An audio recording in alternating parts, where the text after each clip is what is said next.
시편 34편. 의인은 고난이 많으나 여호와께서 그 모든 고난에서 건지시는 도다. 윈스턴 처칠, 이분이 헤로우 스쿨에서 축사를 위해서 초청이 된 적이 있었습니다. 1941년 10월 29일. 그때 영국은 2차 대전이 이제 막 끝나고 폐허가 된 상황이었습니다. 거기서 처칠은 젊은이들 앞에서 유창한 연설을 한 것이 아니라 30분 주어진 연설을 이렇게 끝냈다고 합니다. Young man, never give up. Never give up. Never give up. Never, never, never. Never, never, never.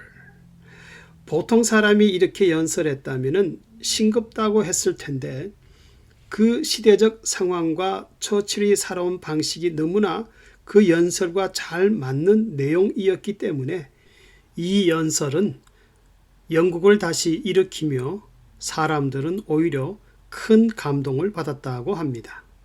처칠은 기도 가운데 2차 세계대전을 승리로 마쳤고 이제 다시 영국을 회복시키는 것도 기도로 이루어야 했습니다. 그는 체험적인 신앙으로 힘을 다하였던 것입니다. 대부분의 시편을 지은 다윗의 신앙도 이론이 아니라 체험적이었습니다. 그래서 8절에서 여호와의 선하심을 맛보아 알지어다. 그리고 9절에서는 성도들아 여호와를 경외하라 그리하면 부족함이 없으리로다. 이렇게 본 시편도 다윗이 하나님의 구원을 체험한 후에 지은 시였는데 그 체험의 내용을 표제해서 이렇게 말하고 있습니다. 이 시편은 다윗이 아비멜렉 앞에서 미친 채 하다가 쫓겨나서 지은 시. 사무엘상 21장 10절에서 15절을 보면은 다윗에게 가장 비참하고 처량한 시절이 있었습니다. 그것은 사울에게 쫓겨다니다가 이스라엘의 원수인 블레셋 땅에 들어가서 숨어 있게 되었습니다. 그리고 블레셋 왕 아비멜렉 앞에 서게 되었습니다. 그때 블레셋의 신하들이 말하기를 아기스 왕이여. 여기서 아비멜렉은 블레셋 왕에 대한 칭호이고 본명은 아기스 왕이었습니다. 아기스 왕이여. 이는 얼마 전에 사울은 천천히요 다윗은 만만이라고 사람들이 칭찬하던 다윗이 아닙니까? 지금 블레셋 땅에 들어왔는데 살려둘 수가 없습니다. 그때 다윗은 그 자리에서 심히 두려워하였습니다. 하나님, 어떻게 해야 합니까? 그리고 다윗은 죽지 않고 위기를 모면하기 위해서 블레셋 왕 앞에서 일부러 수염까지 침을 질질 흘리며 문짝 하나를 붙잡고서 껄쩍껄쩍 이렇게 긁으며 미친 척 하였습니다. 그런 후에 다윗은 블레셋 왕으로부터 죽지 않고 미쳤다 하여 쫓겨나게 되었던 것입니다. 쫓겨난 후 다윗은 그 마음에 하나님을 찬양하면서 만감이 교차되었습니다.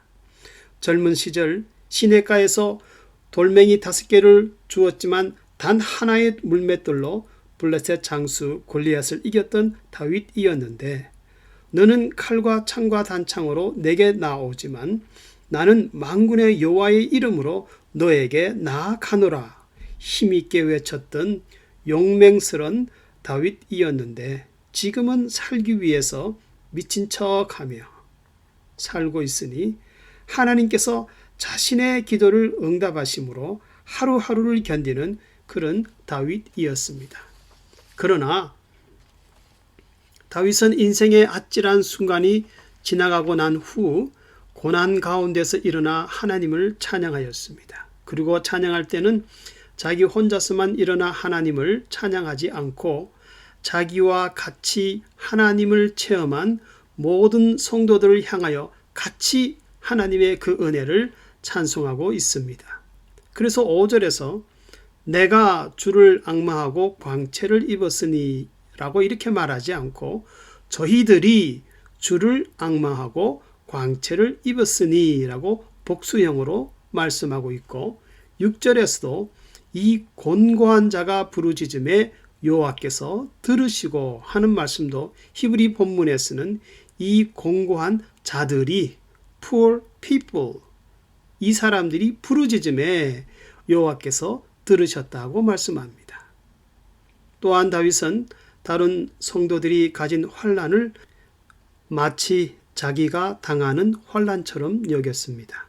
이것은 다윗이 혼자서만 열심히 하나님을 섬기는 신앙이 아니라 넓게 교회적인 의미에서 다른 성도들과 함께 연합하여 공동체를 이루며 같이 하나님을 체험하며 섬기는 신앙이었습니다. 신앙생활의 행복은 아무리 좋은 믿음을 가졌어도 혼자서는 할 수가 없습니다. 다른 성도들과 잘 조화된 교제가 있어야 비로소 강하고 생명력을 가진 믿음 생활을 할 수가 있습니다.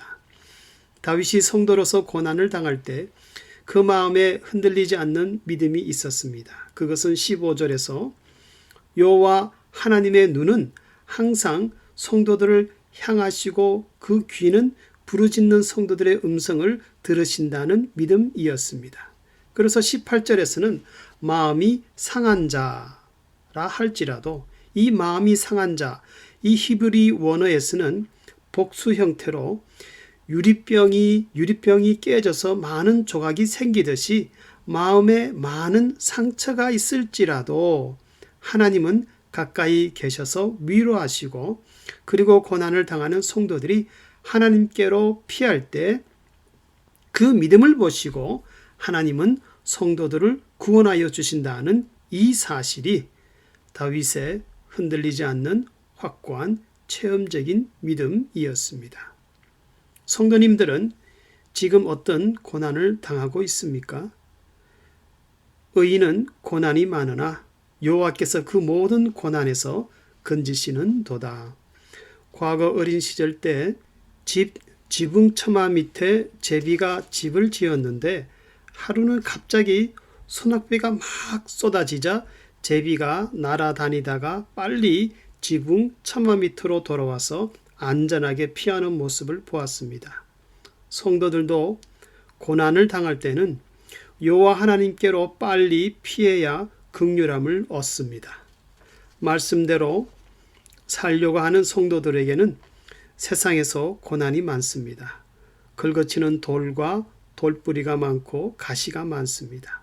그러나 10절에서는 여호와를 찾는 성도는 비록 긁어치는 돌과 돌뿌리가 많고 가시가 많아도 모든 좋은 것으로 부족함이 없다고 약속하고 있습니다. 이 축복의 말씀이 늘 체험되어질 수 있기를 주의 이름으로 축원합니다.